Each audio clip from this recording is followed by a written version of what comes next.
Hi friends, welcome back to my new blog. এখন থেকে আমি ব্লগটা স্টার্ট করলাম। এখন থেকে আমি রাত পর্যন্ত কি করব চলো তোমাদের সাথে সব শেয়ার করি। তো আমি আমার মেয়ে আর পিসির ছেলেকে নিয়ে চলে এসেছি অতীন্দ্র সিনেমা হলে। দেখব জুরাসিক পার্ক রিবার্থ ফিল্মটি। তো এখন চলো হলে গিয়ে বসা যাক। তো আমরা বসে বেশ মুভিটা দেখছি আর এনজয় করছি। সাথে নিয়ে নিয়েছি একটা বড় পপকর্নের প্যাকেট, আর সাথে রয়েছে কোক। তো 3D সিনেমাটা দেখো, আমি 3Dর ওই যে চশমাগুলো দেয় না, ওগুলো পরে মুভিটা দেখছি। খুব এনজয় করছি, খুব ভালো লাগছে। এর যে মানে প্রথম যে সিনেমাগুলো হয়েছিল না, সেগুলোও আমি দেখেছি। মানে জুরাসিক পার্ক 1 যে ফিল্মটা হয়েছিল ওটা দেখেছি, তারপরে দ্বিতীয়বার যে সিনেমাটা এসছে ওটাও দেখেছি। তো বেশ ভালো লাগছে। আমরা সিনেমা দেখা শেষ হলে আমরা ভাবছিলাম যে জুডিওতে যাব, জুডিওতে গিয়ে কিছু শপিং করব।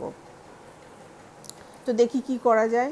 এইমাত্র মুভিটা শেষ হলো, আমরা হল থেকে বেরিয়ে আসলাম, কিন্তু ডিসিশনটা চেঞ্জ করে নিলাম। এখন আমরা একটু আউটিংয়ে আসলাম। এখানে রেস্টুরেন্ট আছে, পার্ক আছে। তো আজকে একদম রেনি ডে, মেঘাচ্ছন্ন আকাশ, সারা রাস্তা দেখো, রাস্তা জুড়ে হলুদ পাতা পড়ে রয়েছে, একদম বিদেশি বিদেশি ভাব লাগছে।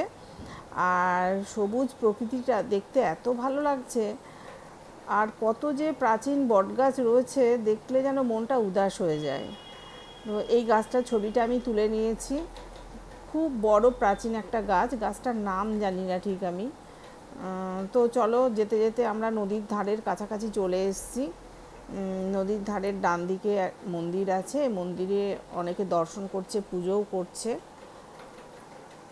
তো নদীর জলের কাছে চলে এসেছি। এবার সিঁড়িতে একটু নামলাম। মেয়ে তো ভয় করছে, বলছে নামতে হবে না। তো আমার এত ভালো লাগছে, আকাশ আর নদী দুটো একসাথে মিশে গেছে দেখো। আর এই নদীর জল সব সময় টলটল করে, মানে এতটা মানে মানে সম্পূর্ণ হয়ে থাকে জলটা। শুনেছি এটা হিমালয় থেকে জলটা নেমে এখান দিয়ে আসে, এবং এটা নাকি গঙ্গাসাগরে গিয়ে মিশেছে। সব সময় জল একদম ভর্তি থাকে। তো একটু ঘোলা ঘোলা আছে জলটা, দেখে ভয়ও লাগছে, আর মনটাও কিন্তু খুব বড় হয়ে যাচ্ছে, হৃদয়টা বিশাল বড় হয়ে যাচ্ছে। তো দেখো, এখানে অনেকে গঙ্গা পুজো করতে এসেছেন। হ্যাঁ, চারিদিকে নদীর ধারে ধারে সমস্ত কচুরি পানাগুলো বয়ে যাচ্ছে। তো দেখতে খুব ভালো লাগছে। তার মধ্যে আমরা আস্তে আস্তে চলে আসলাম এই দিকে রেস্টুরেন্টে। তো আমি একটা ছোট্ট করে ভিউ নিয়ে নিলাম আমার নিজেরই, একটু নদীর দিকেও করে, আবার একটু পার্কের দিকেও। এবার আমরা তিনজনা বসবো, একটু খানা পিনা করব। তো এই একদম ভরা মানে বর্ষার মরশুমে একটা রোমান্টিক ব্যাপার আছে। তো আমরা তিনটে গরম গরম কফি নিয়ে নিলাম, তার সাথে নিলাম গরম গরম চিকেন পকোড়া, পেঁয়াজের স্যালাড দিয়ে দিয়েছে, আর নিয়েছি একটা বার্গার। তো বার্গারটা আমি অল্প একটু খেয়েছি, আর পিসির ছেলেকে বললাম তুই খেয়ে নে, তো খাবে।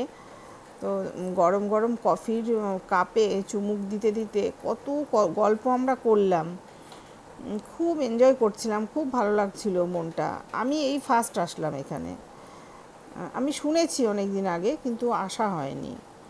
তো আজকে আসলাম। আজকে একদম ঝিরঝির করে সারাদিন বৃষ্টি পড়ছে। এখন সন্ধেবেলা, সন্ধে লেগে গেছে, চারিদিকে ওরা আলো দিয়ে সাজিয়েছে। এত দৃষ্টি নান্দিক লাগছে দেখতে, জিনিসটা খুব ভালো লাগছে।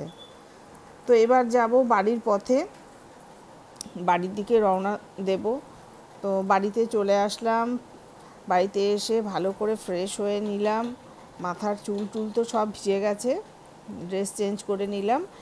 আমি আর মেয়ে 2 কাপ গরম গরম চা নিয়ে বসলাম, এবং ওই সিনেমাটার ব্যাপারে সব আমরা আলোচনা করছিলাম, যে ভালো লাগলো, কোন কোন জায়গাটা ভালো লাগলো না, করতে করতে আমরা বেশ মনটা মানে আমাদের বেশ ভালোই লাগলো। তো আমি এখানেই ব্লগটা শেষ করলাম। আবার দেখা হবে অন্য একটা ব্লগে। Stay happy and stay